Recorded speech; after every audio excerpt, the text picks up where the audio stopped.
हम जान रहे हैं यहाँ लोगों को नींद बहुत अच्छी आती है कथा।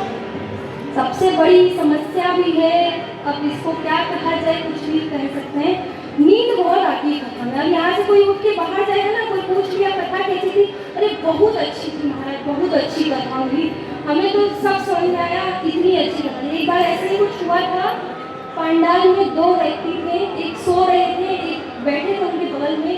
वो सो रहे थे तो उन्हें ऐसे धक्का मार कर उठाया उन्होंने, बोले अरे तुम्हें पाप कर दिया, कथा में सो रहे हो? बोले पाप तो तुमने कर दिया मुझे जगाकर, मैं सो नहीं रहा था, मैं ध्यान में था और ध्यान में मैं भगवान से मिल रहा था, तब तक तुम मुझे जगा दिए, बताओ कितना बड़ा पाप किए।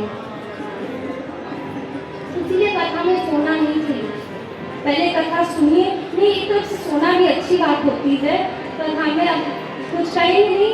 आइए आप लोग की पहले नींद लगाते हैं, कुछ क्षण हरि नाम सुमिरन करेंगे, फिर हम आगे बढ़ेंगे। हरे राम राम राम सीता राम हनुमान, हरे राम राम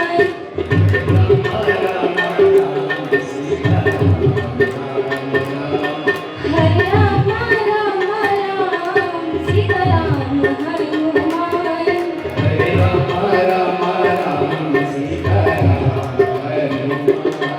हरे राम राम सीता राम हनुमान, हरे राम राम तालियों के साथ सब लोग हरे राम सीता राम हनुमान,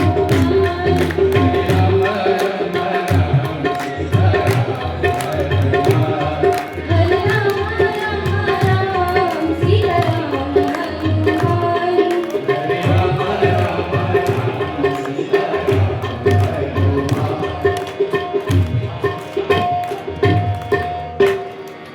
अब कथा कहाँ पहुंची है? कैलाश से उठ के पहुंची है कहाँ पे? प्रयाग में। प्रयाग से परिचित है आप लोग? प्रयाग में कौन कथा माघ मेला लगता है, आप लोग जानते होंगे। माघ मेला प्रत्येक वर्ष लगता है। अब मेले की व्यवस्था सरकार कराती है, पहले ऋषि महात्मा कराते थे। पहले भरद्वाज ऋषि कराया करते थे, सभी ऋषि संत महात्मा सब आते थे, तीर्थवास करते थे। वहाँ आए एक महामुनि थे याज्ञवल्क्य ऋषि। अच्छा, भरद्वाज ऋषि को पहले जान लीजिए, गोस्वामी जी ने उनका परिचय दिया है मानस में। भरद्वाज मुनि बसहि प्रयागा, भरद्वाज मुनि बसहि प्रयागा, तिनहि राम पद अति अनुरागा। भरद्वाज अति जो अति सर्वश्रेष्ठ है, अगर अति और किसी चीज में है तो बहुत बेकार है ना, का वो और तो दे भरा आजकल हो गए हैं अति। लेकिन अगर हरि भजन में, हरि सुमिरन में, भक्ति में, प्रभु प्रेम में अगर अति लग जाए तो धन्य है वो जीव और धन्य है उसका जीवन जिसने भगवत अनुराग सर्वश्रेष्ठ माना गया है। ये भरद्वाज जी देखिए, ये तीनही राम पद अति अनुराग है। ये राम के चरणों में अति अनुराग नहीं, अति अनुराग रखते हैं। ये भरद्वाज ऋषि है, तपस्वी है। सम मने मन बस में है। आजकल होगा किसी का मन बस में, हम मन के बस में है, मन हमारे बस में नहीं, उनका मन अपने बस में है।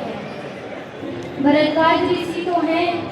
श्री याज्ञवल्क्य जी महाराज जब जाने लगे तो भरद्वाज ऋषि ने उनका पैर पकड़ लिया, कहा प्रभु एक संशय है, लेकिन आपको छोड़ के इसको कोई मिटा नहीं सकता, क्योंकि वेदों का तत्व तो सब आपकी मुट्ठी में, आप वेदों का तत्व जानने वाले होने के कारण मेरे संदेह का निवारण है। श्री याज्ञवल्क्य जी बोले आप भरद्वाज जी कह रहे, लेकिन मुझे संशय भी है, मैं पूछूं या ना पूछूं, कहीं मेरा प्रश्न सुन के आप ये ना समझे कि मेरी परीक्षा ले रहे हैं। आजकल कई लोग प्रश्न पूछते हैं परीक्षा लेने के लिए, उत्तर वो स्वयं जानते हैं, बट प्रश्न पूछते हैं कि देखिए महाराज जी को आता है या नहीं। श्री याज्ञवल्क्य जी बोले महाराज आप निसंकोच प्रश्न करिए, मैं उत्तर दूंगा। भरद्वाज ऋषि क्या पूछते हैं? राम कवन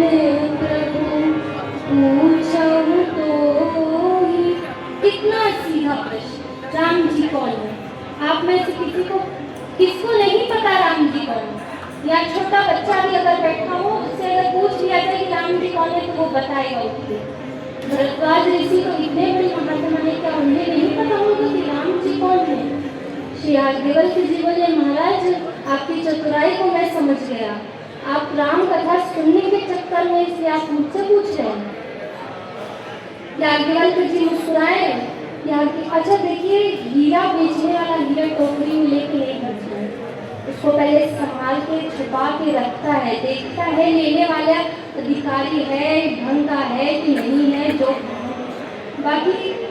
अच्छा ये राम कथा जो है वो हीरा नहीं परम हीरा है, इसलिए याज्ञवल्क्य जी सोचे पहले इनकी परीक्षा ली जाए भरद्वाज जी की, ये कथा करने लायक है भी, कथा सुनने लायक है भी या नहीं। राम कथा का टेंडर आपको असल बात बताएं तो किसके पास है? शिव जी के पास। सबसे पहला टेंडर शिव जी रखते हैं राम कथा सुनाने का।